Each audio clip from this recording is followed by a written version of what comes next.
कल एक पेशेंट आए, मिस्टर शर्मा, उम्र लगभग 60 साल। उन्होंने कहा, डॉक्टर साहब रात भर नींद खुल जाती है, बार बार बाथरूम जाना पड़ता है, लेकिन फ्लो बहुत वीक है, बैठकर काम नहीं होता है, ट्रैवल नहीं होता है, दिन भर इरिटेबिलिटी हो जाती है। लोकल डॉक्टर ने कहा कि उनका प्रोस्टेट एनलार्ज हो गया है और TURP मतलब trans urethral resection of prostate की सर्जरी करवानी पड़ेगी। मैं सर्जरी से डर रहा हूँ, क्या कोई दूसरा तरीका नहीं है?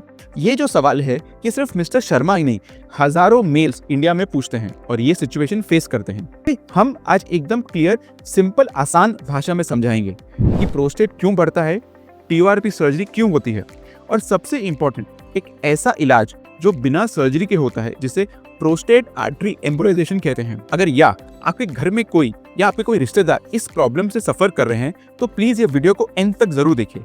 ये वीडियो उनके साथ जरूर शेयर कीजिए। नमस्ते दोस्तों, मेरा नाम है डॉक्टर अशंक बंसल और मैं कंसल्टेंट इंटरवेंशनल यूरोलॉजिस्ट और एंडोवास्कुलर सर्जन हूँ। और आपको कोई भी सवाल है तो कमेंट सेक्शन में जरूर मैसेज कीजिए, मैं उसका पर्सनली रिप्लाई दूंगा। चलिए अब सीधे टॉपिक पर चलते हैं। प्रोस्टेट एनलार्जमेंट होता क्यों है? सबसे पहले ये समझ लेते हैं कि प्रोस्टेट होता क्या है। प्रोस्टेट एक छोटा सा ग्लैंड है जो ब्लैडर के जस्ट नीचे होता है। ये सीमेन फ्लूइड बनाता है। जब आदमी की एज 45 के ऊपर हो जाती है तो हार्मोनल चेंजेस की वजह से प्रोस्टेट ग्लैंड धीरे धीरे बढ़ जाता है। इसको मेडिकल लैंग्वेज में बेनाइन प्रोस्टेटिक हाइपरप्लेजिया या BPH कहते हैं।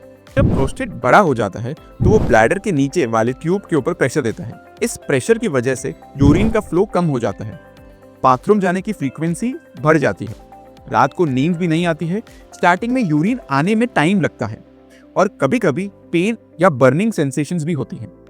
लेकिन ये एक नेचुरल कंडीशन है, लेकिन इम्पैक्ट डेली लाइफ को करता है और इसके लिए डेली लाइफ डिस्टर्ब हो जाती है। अब समझते हैं TURP क्या होता है। TURP जिसका full form trans urethral resection of prostate होता है। इस प्रोसीजर में जाके डॉक्टर पेनिस के थ्रू जाके एक स्मॉल इंस्ट्रूमेंट डालते हैं और प्रोस्टेट के अंदर का जो एक्स्ट्रा टिश्यू है उसको निकाल देते हैं।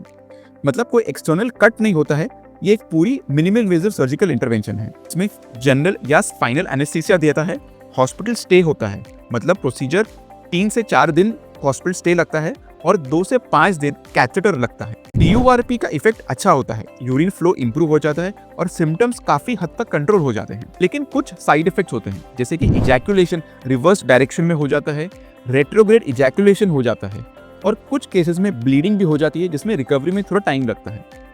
अब इसका मतलब यह है कि TURP बुरा प्रोसीजर है? नहीं, TURP एक एस्टैब्लिश्ड और इफेक्टिव प्रोसीजर है, पर हर पेशेंट के लिए ये आइडियल नहीं होता है।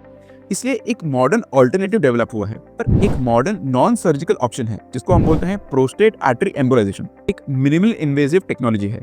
इसमें कोई जनरल एनेस्थीसिया नहीं लगता है, ना कोई कट लगता है, ना कोई स्टिचेस। पूरा प्रोसीजर एक छोटी से सुई से होता है। छोटा सा पंचर हम रिस्ट या ग्रॉइन में लेते हैं और वहां पे कैथेटर डालते हैं।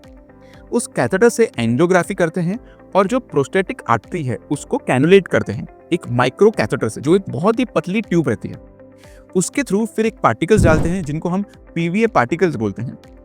इनसे ब्लड फ्लो प्रोस्टेट का कम हो जाता है और वो नेचुरली श्रिंक हो जाता है।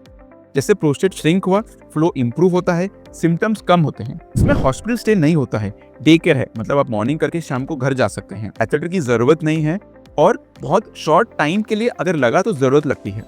और सबसे इंपॉर्टेंट, सेक्सुअल फंक्शन हमेशा प्रिजर्व रहता है। ये एक नेचुरल, जेंटल और साइंटिफिकली प्रूवन ट्रीटमेंट है। सबसे इंपॉर्टेंट बात, दोनों में से क्या बेस्ट है? अगर प्रोस्टेट की साइज बहुत ज्यादा बड़ी है या ब्लैडर डैमेज हो चुका है तो कुछ सिलेक्शन पेशेंट्स में TURP कंसिडर किया जा सकता है। अगर पेशेंट्स को सर्जरी का डर है, हार्ट प्रॉब्लम है, एनेस्थीसिया का रिस्क है, डायबिटीज है, किडनी डिजीज है और सेक्सुअल फंक्शन उनको प्रिजर्व करना है तो प्रोस्टेट आर्टरी एम्बोलाइजेशन एक सूटेबल ट्रीटमेंट ऑप्शन है। अधिकतर केसेस में प्रोस्टेट आर्टरी एम्बोलाइजेशन एक मॉडर्न, सेफ और लॉन्ग टर्म रिलीफ देने वाली ट्रीटमेंट है।